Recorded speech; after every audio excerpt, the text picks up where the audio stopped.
मंत्री गड़बड़ सिंह। इनसे मिलिए, आप हैं नादानपुर के राजा हड़बड़ सिंह, बेवकूफी की हद तक भोले लेकिन दिल के बड़े ही नेक।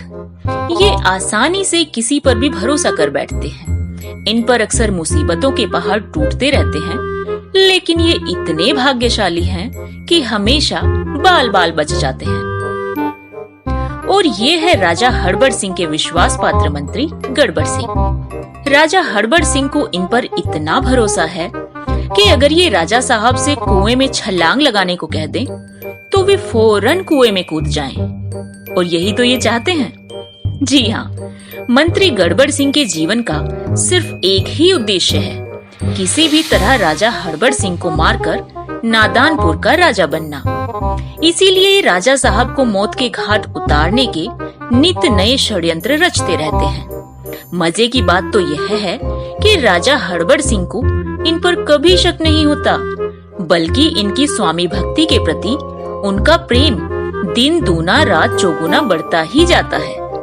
आइए अब पढ़ते हैं इस विचित्र जोड़ी के हंसा हंसा कर लोटपोट कर देने वाले कुछ मनोरंजक कारनामे। आसमान की सैर। एक दिन राजा हड़बड़ सिंह अपने प्रिय मंत्री गड़बड़ सिंह के साथ अपने महल की छत पर खड़ा था। इतने गौर से क्या देख रहे हैं महाराज? इन पक्षियों को गड़बड़ सिंह। इन पक्षियों में ऐसी क्या खास बात है महाराज? खास बात तो कुछ भी नहीं, लेकिन जब भी हम उड़ते हुए पक्षियों को देखते हैं तो हमें उनसे जलन होने लगती है। पक्षियों से जलन? हाँ, देखो ना, कितने मजे से हवा में तैरते हैं ये। जहाँ मन चाहा फुर्र से उड़कर पहुँच गए। भगवान ने मनुष्य के साथ कितनी बड़ी नाइंसाफी की है कि उसे पंख नहीं दिए। काश हम भी इन पक्षियों की तरह हवा में उड़ पाते। तो महाराज पक्षियों की तरह उड़ना चाहते हैं? बहुत खूब। इन्हें मौत के घाट उतारने का इससे बढ़िया मौका फिर नहीं मिलेगा। महाराज, कौन कहता है कि मनुष्य पक्षियों की तरह नहीं उड़ सकता? क्या मतलब? क्या हम भी पक्षियों की तरह उड़ सकते हैं? वह कैसे? नकली पंख लगाकर। सच? तो गड़बड़ सिंह, फौरन 2 जोड़ी नकली पंख तैयार करवाओ। हमारा मन आकाश में उड़ने को मचल रहा है। तुम भी हमारे साथ उड़ने चलोगे? जो आज्ञा महाराज। 2 दिन बाद। लीजिए हुजूर, 2 जोड़ी नकली पंख तैयार हैं। बहुत खूब। कारीगर मियाँ, ये रहा तुम्हारा मेहनताना। कारीगर के जाने के बाद। हा हा हा हा हा। महाराज भी एकदम बेवकूफ हैं। भला नकली पंख लगाकर कोई उड़ सकता है? अब मैं महाराज को राज्य के सबसे ऊंचे पहाड़ की चोटी पर ले जाऊंगा और फिर उड़ान भरिए ना महाराज। आपके पीछे पीछे मैं भी उड़ान भरता हूँ। अच्छा।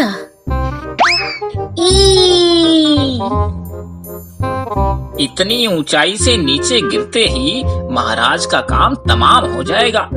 महाराज के मरने के बाद मैं उड़ान भरने से इनकार कर दूंगा और फिर राजा गड़बड़ सिंह की जय। उधर राजा हड़बड़ सिंह ने पूरे राज्य में ढिंडोरा पिटवा दिया। सुनो सुनो, सभी नगर वासियों सुनो। इस रविवार को महाराज हड़बड़ सिंह और उनके प्यारे मंत्री गड़बड़ सिंह लंब तड़ंग पहाड़ की चोटी से हवा में उड़ान भरेंगे। ही। मेरी तरकीब काम कर रही है। आखिर रविवार भी आ पहुंचा। हड़बड़ सिंह अपने 2 सिपाहियों और गड़बड़ सिंह के साथ लंब तड़ंग पहाड़ की चोटी पर पहुंचा। पहाड़ के नीचे पूरा राज्य यह तमाशा देखने के लिए जमा था। वाह, अब कुछ ही देर के बाद हवा में उड़ने का हमारा सपना सच हो जाएगा। हमारी प्यारी प्रजा हमें उड़ान भरते देखने के लिए आई है। चलो गड़बड़ सिंह, पहले तुम उड़ान भरो, धृष्टता के लिए क्षमा चाहता हूँ महाराज, पहले आप ही उड़ान भरें। क्यों, तुम क्यों नहीं? बात ये है महाराज कि पहले उड़ान भरने से पूरे विश्व में आपकी ख्याति फैल जाएगी। दुनिया सदा आपको उड़ने वाले पहले इंसान के रूप में याद रखेगी। इतिहास में आपका नाम सुनहरे अक्षरों में लिखा जाएगा। आप अमर हो जाएंगे महाराज। इसलिए पहले उड़ान भरकर मैं आपसे वो यश और कीर्ति छीनना नहीं चाहता। ओ गड़बड़ सिंह, तुम कितने अच्छे हो। इतनी महत्वपूर्ण बात तो हमने सोची ही नहीं थी। ठीक है, पहले हम ही उड़ान भरेंगे। तभी उस रास्ते से मशहूर जादूगर पिंग पोंग गुजरा। क्यों भाई, यहाँ इतनी भीड़ क्यों जमा है? आपको नहीं मालूम, आज राजा हड़बड़ सिंह हवा में उड़कर दिखाएंगे। उन्होंने नकली पंख लगा रखे हैं। हे भगवान, अगर महाराज ने नीचे छलांग लगा दी तो उनकी हड्डियों का सूरमा बन जाएगा। अब इतना वक्त भी नहीं है कि उन्हें ये मूर्खतापूर्ण हरकत करने से रोक सकूं। लेकिन चाहे जो हो, मैं महाराज को मरने नहीं दूंगा। ऊपर पहाड़ की चोटी पर। अच्छा तो गड़बड़ सिंह, हम चले आसमान की सैर करने? मेरी शुभकामनाएं आपके साथ हैं महाराज। 1, 2 और ये 3। चलो पिंड छूटा। इससे पहले कि राजा हड़बड़ सिंह नीचे गिरे, जादूगर पिंग पोंग ने अपनी जादुई शक्ति का इस्तेमाल किया,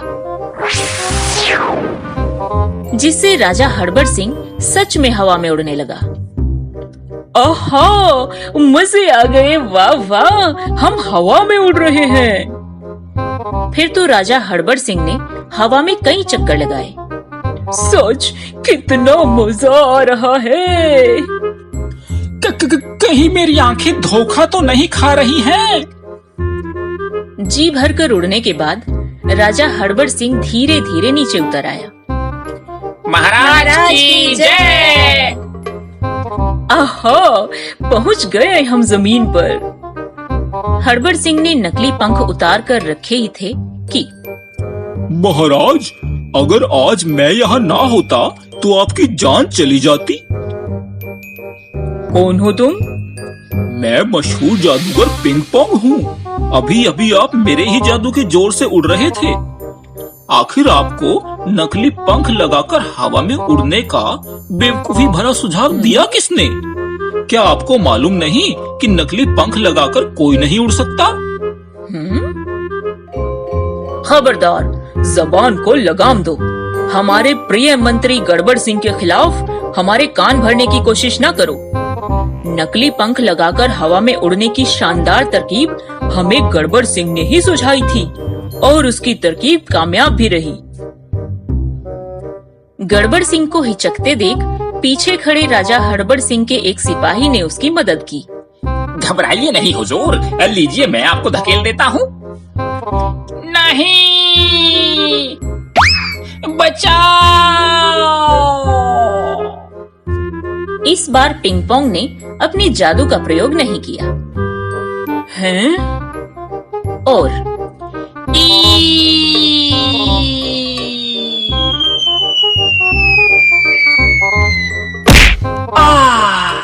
हे भगवान!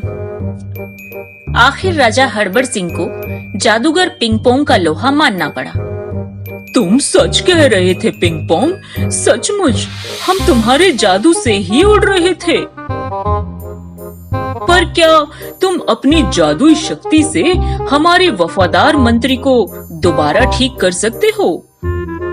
यह तो मेरे बाएं हाथ का खेल है महाराज। यह लीजिए।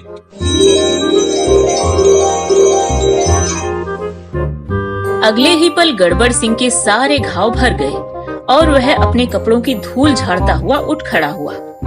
बहुत खूब। हमने तुम्हारे साथ जो दुर्व्यवहार किया उसके लिए हम तुमसे क्षमा चाहते हैं पिंग पोंग, और साथ ही तुम्हें जादूगर शिरोमणि के खिताब से सम्मानित करते हैं। मैं धन्य हो गया महाराज।